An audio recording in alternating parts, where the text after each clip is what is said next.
सरकार में मंत्री रहे सीधी जिले के सिहावाल विधायक कमलेश्वर पटेल रीवा पहुंचे, जहां रेलवे स्टेशन में उनके समर्थकों ने गर्मजोशी के साथ उनका स्वागत किया। श्री पटेल राजनिवास पहुंचे, जहां पत्रकारों से रूबरू होते हुए भाजपा के महिला सम्मान कार्यक्रम पर सवाल खड़ा किया। कमलेश्वर पटेल ने कहा कि जो योजनाएं कांग्रेस की देन है, उन योजनाओं का श्रेय भाजपा ले रही है। कर्नाटक, हिमाचल प्रदेश, छत्तीसगढ़ के साथ अन्य राज्यों में कांग्रेस पहले से ही नारी सम्मान के लिए 2000 देने का वादा किया था, जो दिया जा रहा है। उसी की नकल करते हुए मध्य प्रदेश सरकार भी लाडली बहन योजना लाई है। श्री पटेल ने कांग्रेस पार्टी पर निशाना साधते हुए कहा कि सिर्फ भाजपा करोड़ों का प्रावधान करती है, भ्रष्टाचार चरम सीमा पर है। सड़क, पुल, राष्ट्रीय राजमार्ग बनाने के बाद ही बह रहे हैं। श्री पटेल ने कहा कि भाजपा सरकार सिर्फ उद्योगपतियों का सामान बेचने का काम किया है, जबकि वास्तविक दलित आदिवासियों का सम्मान कांग्रेस ने किया है। आइए आपको दिखाते हैं कमलेश्वर पटेल का स्वागत और सुनाते हैं श्री पटेल ने क्या कहा।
के बच्चों के लिए, चाहे वो प्राइवेट स्कूल हो या सरकारी स्कूल, 100 बच्चों को रंगीन कपड़ों में बुलाने का निर्देश है। ये हमारे जो छात्र छात्राएं हैं, जिनको शिक्षा का अधिकार मिला हुआ है और ये उनका मौलिक अधिकार है, इससे बड़ा कोई मजाक नहीं हो सकता है।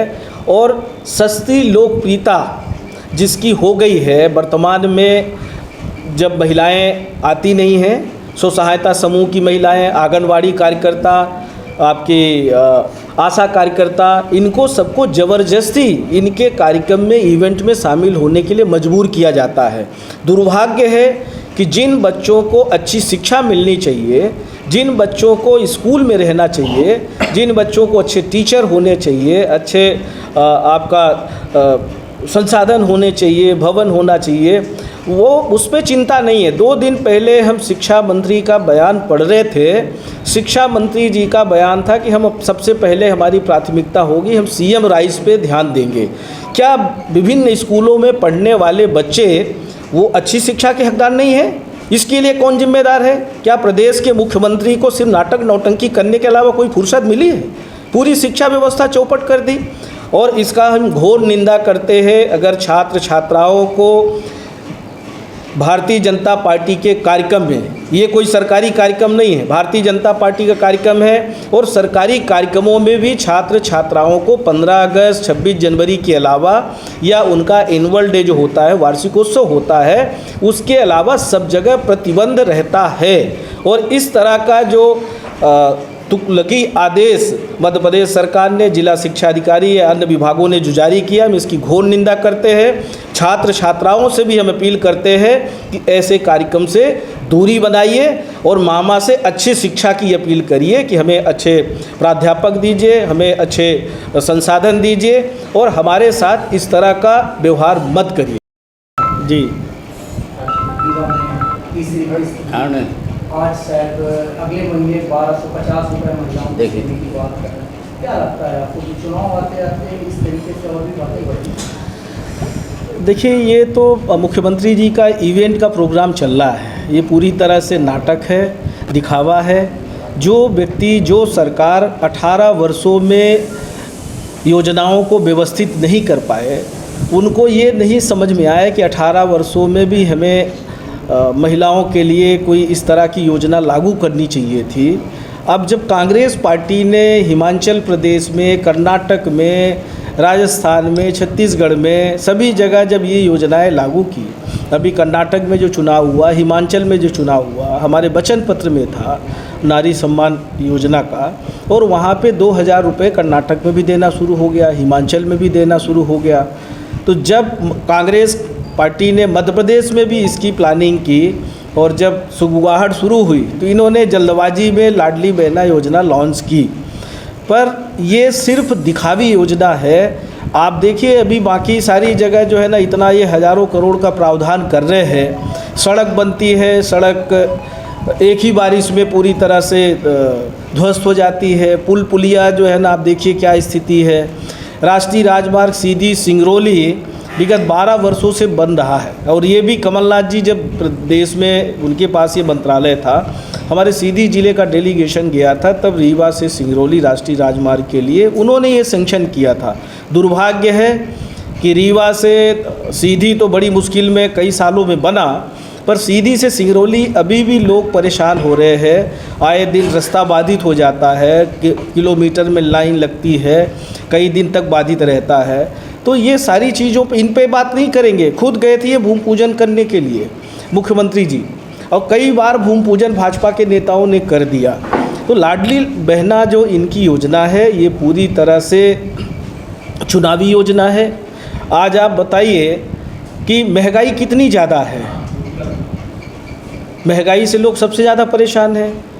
9 वर्षों में भाजपा की सरकार ने ही इतनी महंगाई दी, हर वस्तुएं 2 गुनों से ज़्यादा रेट में हो गई। इसके लिए कौन जिम्मेदार है? इस पे भाजपा के नेता बात नहीं करते। जब कांग्रेस की सरकार थी, 10 रुपये, 5 रुपये, 1 रुपये, 2 रुपये भी डीजल पेट्रोल के दाम बढ़े होंगे। जब आर्थिक तंगी थी पूरे विश्व में, और जब हम महंगा खरीदते थे, तब भी मनमोहन सिंह की सरकार ने सस्ता डीजल पेट्रोल गैस सिलेंडर देने का काम किया। इन्होंने तो घर घर सिलेंडर, गैस चूल्हा, उद्योगपतियों का बना हुआ सामान बेचने का काम किया। बहुत बड़ा घोटाला है। पर आज आप देखिए कि सबसे ज़्यादा गैस सिलेंडर गरीब महिला हो या किसी भी सम्भ्रांत परिवार की महिला हो, हर कोई, क्योंकि कोई ऑप्शन नहीं है, खाना तो बनाना है। तो कितना ज़्यादा अभी ये लूटने में लगे हुए हैं। जीएसटी में कितना सारा टैक्स लग रहा है, नोटबंदी में पूरा अर्थव्यवस्था चौपट कर दी। इन सब बातों पे ये चर्चा नहीं करते। आज किसान परेशान है। आज बिजली का बिल, जिनके 100 रुपये बिजली के बिल घरेलू आते थे, आज 1000 रुपये से ज़्यादा आ रहे हैं। खेती किसानी का बिजली के बिल 10-10 हज़ार, 8-8 हज़ार रुपये आ रहे हैं।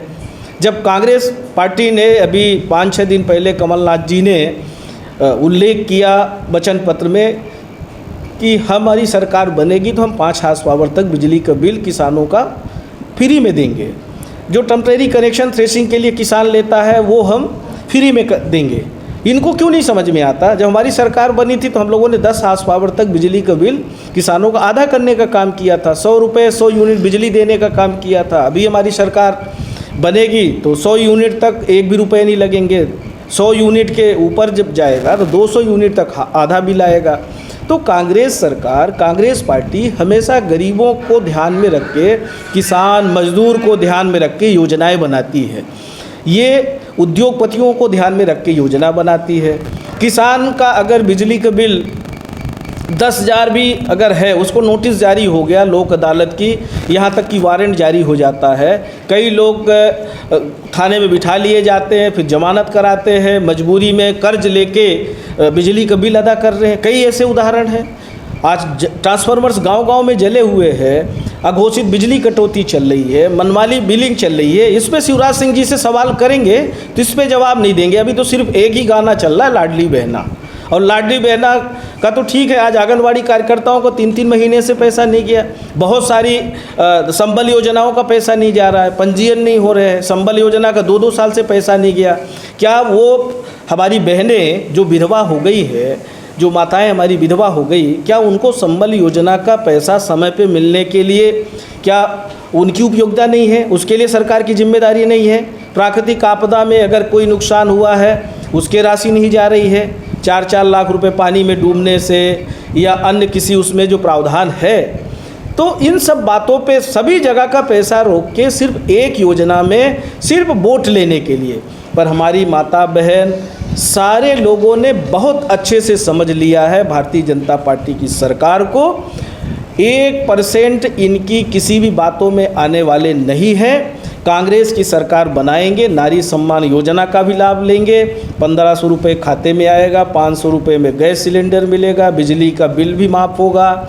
कमलनाथ जी ने ये भी कहा है कि जो बढ़े हुए बिजली के बिल है, कांग्रेस की सरकार बनेगी तो हम बिजली का बिल भी किसानों का, चाहे घरेलू बिजली का बिल हो चाहे किसानी का हो, माफ़ करेंगे। तो कांग्रेस सरकार हमेशा गरीब, किसान, मजदूर, माता बहन सबका ध्यान रख के काम करती है। एक सवाल